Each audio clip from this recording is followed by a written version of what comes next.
Elle a cité la promesse qu'on a fait au collège et je pense que dans le modèle qu'on offre à Toronto, c'est même encore plus pertinent parce que nous, on offre les programmes ici en partenariat avec les employeurs. Donc, les gens qui cherchent la main-d'œuvre, ils sont à la table avec nous et ils viennent contribuer de toutes sortes de façons à la formation des étudiants. Donc, c'est ce qu'on peut appeler là, les gens qui ont de la formation dans les programmes du collège euh,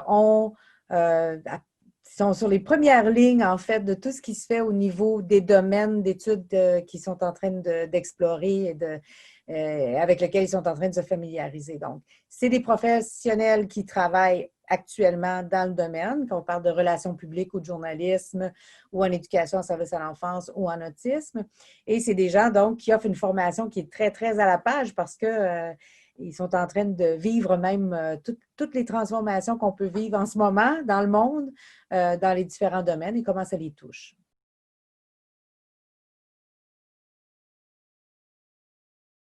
Malheureusement, la COVID vient changer un peu notre façon de livrer parce qu'on avait l'habitude, par exemple, dans le programme de journalisme, on avait l'habitude d'utiliser les espaces, les studios de Radio-Canada. Avec la COVID, et c'est compréhensible, hein, même les employés de Radio-Canada ne sont pas à temps plein dans les espaces parce que on veut, tout le monde veut faire sa part pour réduire les effets de la pandémie et essayer de faire attention les uns aux autres. Alors, ça, ce n'est plus possible. Par contre, tous les programmes et tous les profs, à quelque part, c'est venu changer aussi la façon dont on travaille en général. Donc, la formation que les étudiants reçoivent, elle est quand même dans les espaces de travail actuels. Donc, si je donne un exemple, notre prof, Gabrielle Garon, qui donnait le cours en journalisme et qui dit aux étudiants, bon, ben voici maintenant les mesures santé-sécurité de Radio-Canada. Donc, c'est comme ça que vous allez répondre aux normes. Quand vous allez faire un reportage, voici comment nous, on s'y prend présentement, comment on s'est adapté. Quand ils ont eu à faire des enregistrements, à faire du montage, à faire de la production de différents outils qui font partie de leur cours, ils l'ont fait en répondant aux mêmes normes que les journalistes utilisent maintenant. Et la même chose va pour relations publiques. Justement, hier, on était avec les profs de relations publiques et j'écoutais Mathieu Chantelois qui se joint à l'équipe cette année. Et Mathieu parlait de comment lui avait l'habitude de couvrir des festivals de films à Cannes. Il se déplaçait 3 ou 4 fois par année à Cannes. Ce n'est pas possible maintenant, mais la formation qu'il va offrir, c'est comment lui a dû s'adapter, comment l'industrie des communications s'est adaptée, comment l'industrie de la promotion des relationnistes s'est adaptée dans la conjoncture et comment ça va affecter pour toujours, parce que lui, il arrive avec un peu la supposition que c'est pas temporaire. Il y a des changements on va devoir réfléchir à toute notre participation à des événements de façon différente. Alors, quand on parle d'être capable de s'ajuster et d'être vraiment applicable, donc les étudiants qui vont être dans les cours vont vivre exactement ce qui se vit sur le marché du travail actuellement, que ce soit au niveau de l'autisme, au niveau de l'éducation service à l'enfance, que dans le domaine des communications.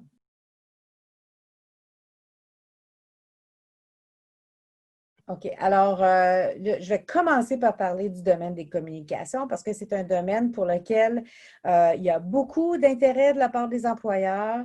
On cherche ici, dans la région du centre-sud-ouest, dans le Grand Toronto, on cherche une main-d'œuvre bilingue qualifiée et on a une réputation enviable à citer pour la qualité de notre programme de journalisme et la qualité de notre programme de relations publiques.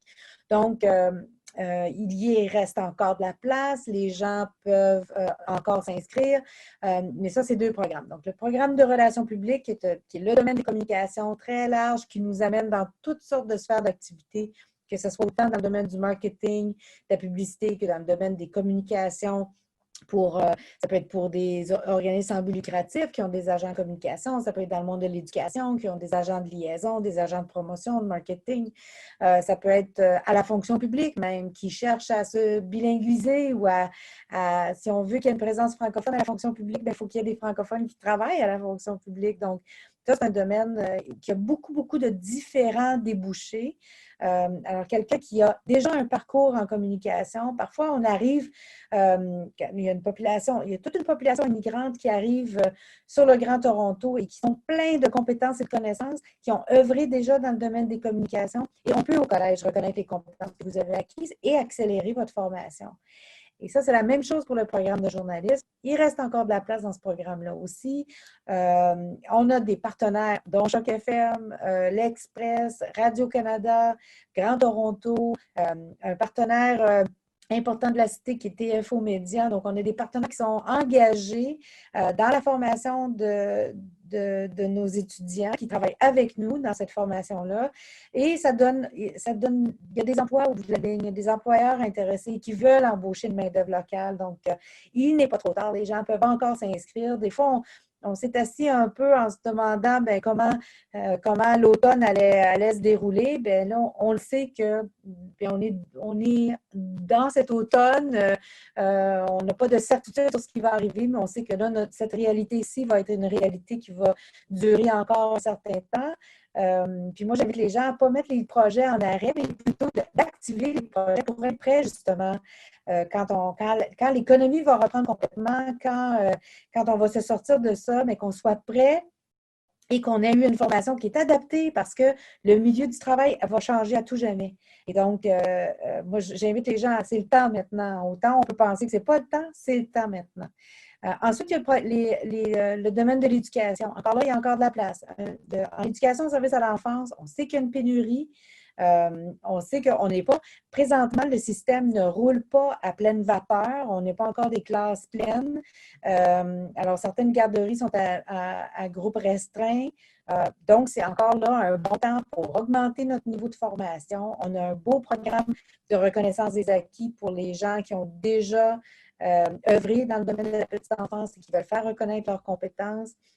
Alors, moi, je vous invite à explorer ce domaine-là aussi.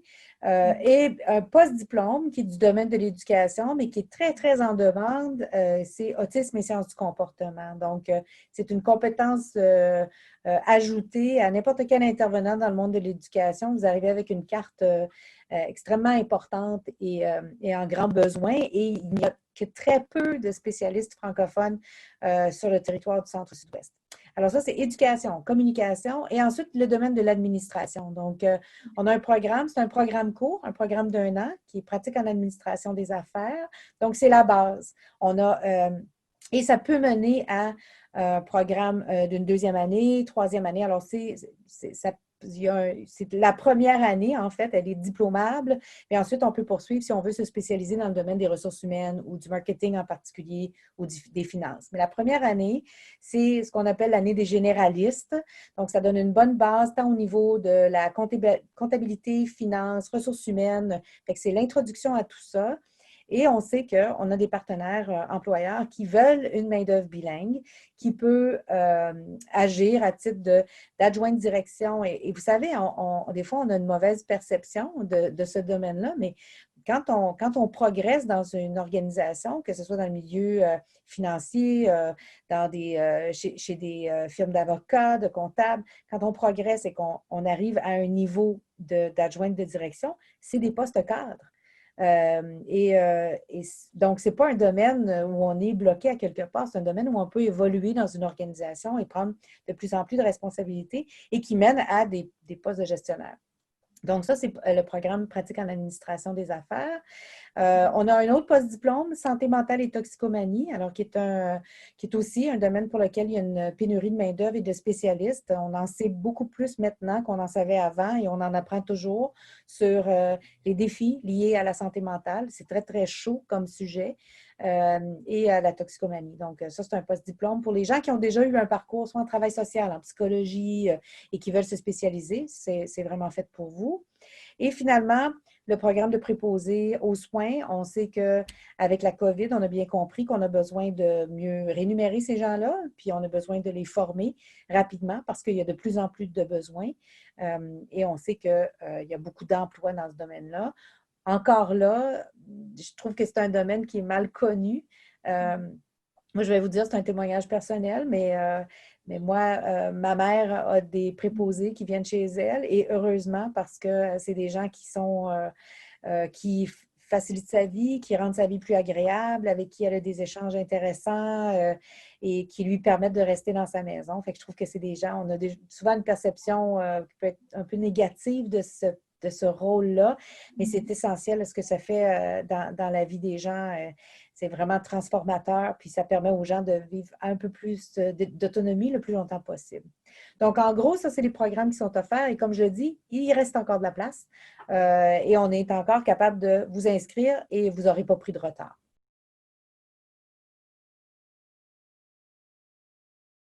Alors, ma première suggestion, ce serait de communiquer avec le collège. Alors, il y a deux voies d'entrée, mais moi, je vous suggère d'entrer en communication avec le collège. Vous pouvez appeler directement au bureau de Toronto. Alors, soit en communiquant avec Sébastien, et si je ne me trompe pas, Zahira, tu vas donner les coordonnées. Alors, vous pouvez Oui, communiquer avec... absolument. Merci. Vous pouvez communiquer directement avec Sébastien, soit par courriel, soit par téléphone ou avec Geneviève.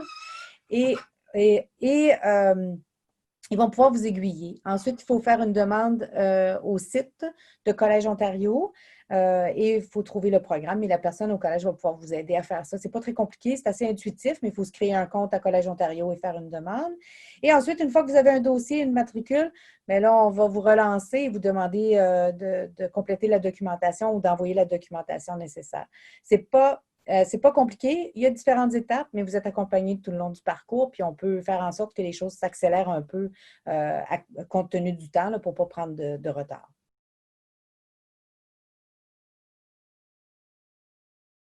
Alors, en ce moment, tous les programmes sont encore ouverts.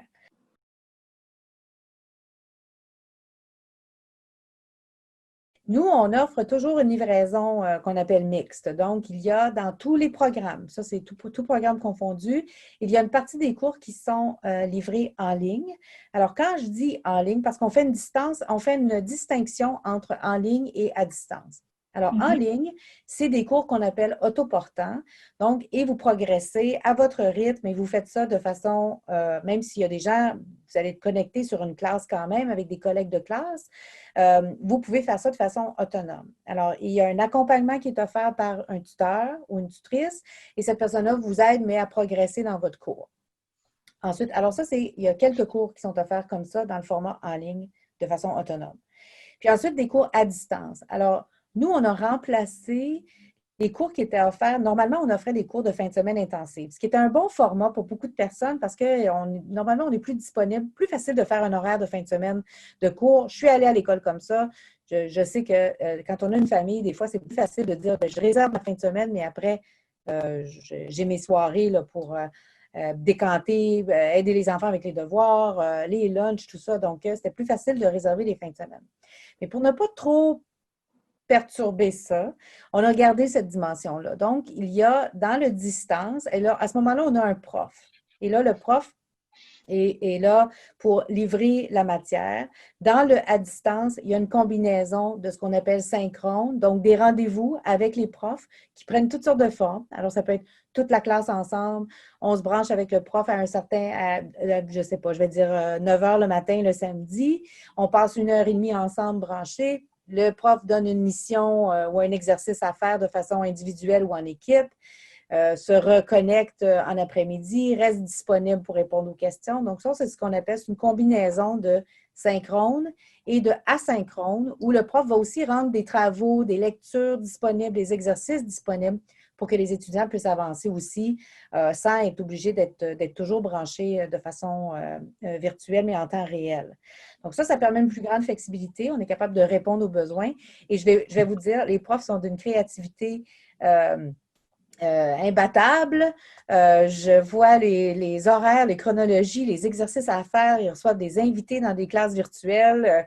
Ils vont faire du travail d'équipe, ils vont faire du coaching individuel parce qu'on a la capacité, parce que nos groupes restent petits, relativement petit, on a la capacité au collège d'offrir aux étudiants du coaching individuel. Puis moi, ça, c'est quelque chose de... C'est imbattable comme mode de formation, de pouvoir partir de mes compétences actuelles et d'avoir quelqu'un, une expertise qui m'aide à avancer à là où moi je veux me rendre. Fait que c'est ça. Fait que ça va être toutes sortes de combinés, mais les gens vont recevoir un horaire. Vous allez savoir les moments où vous êtes tenu de vous brancher, ou vous êtes en tout cas encouragé fortement de vous brancher parce que ce sera le meilleur mode de livraison. Et les moments où les profs sont disponibles pour répondre à des questions. Et il y a aussi des travaux à faire de façon autonome.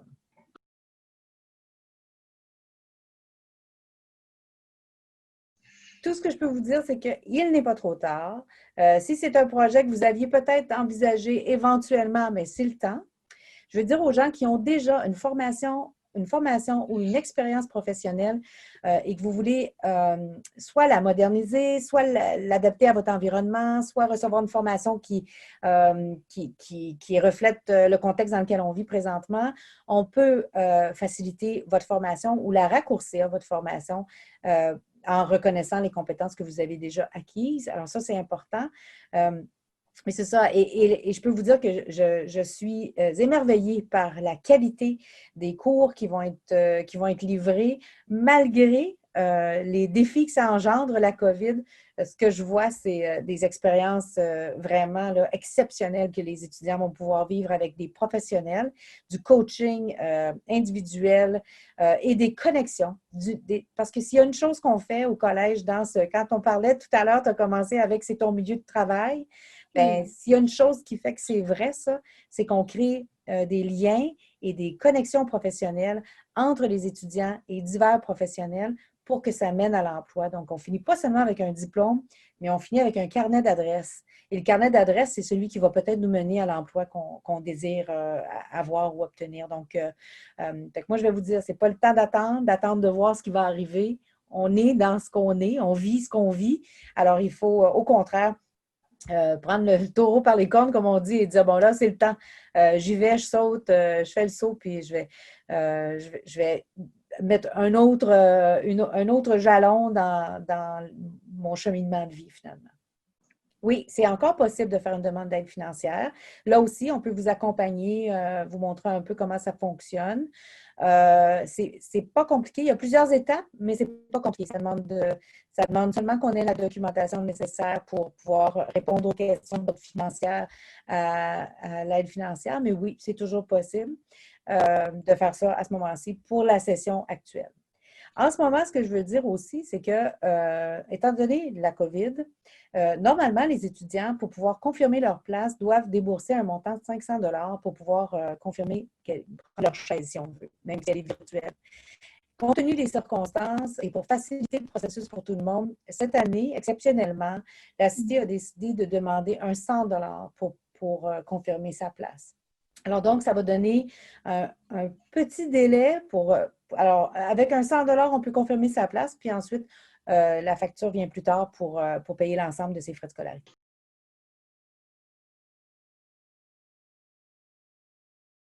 Tout ce que je peux vous dire, c'est qu'il n'est pas trop tard.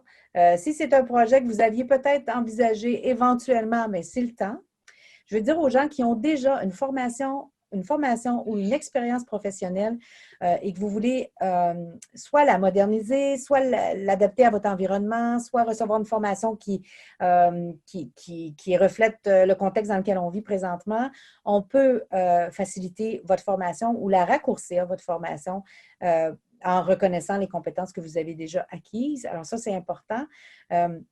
Mais c'est ça. Et je peux vous dire que je suis émerveillée par la qualité des cours qui vont être livrés malgré les défis que ça engendre, la COVID.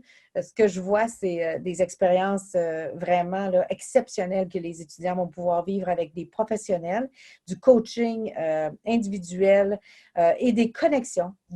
Parce que s'il y a une chose qu'on fait au collège, quand on parlait tout à l'heure, tu as commencé avec c'est ton milieu de travail.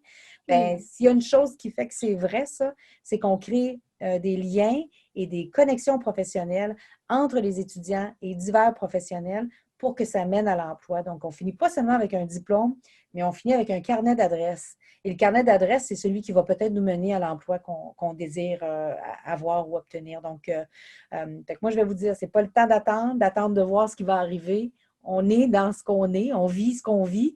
Alors, il faut, au contraire, prendre le taureau par les cornes, comme on dit, et dire, bon, là, c'est le temps. J'y vais, je saute, je fais le saut, puis je vais mettre un autre jalon dans mon cheminement de vie, finalement.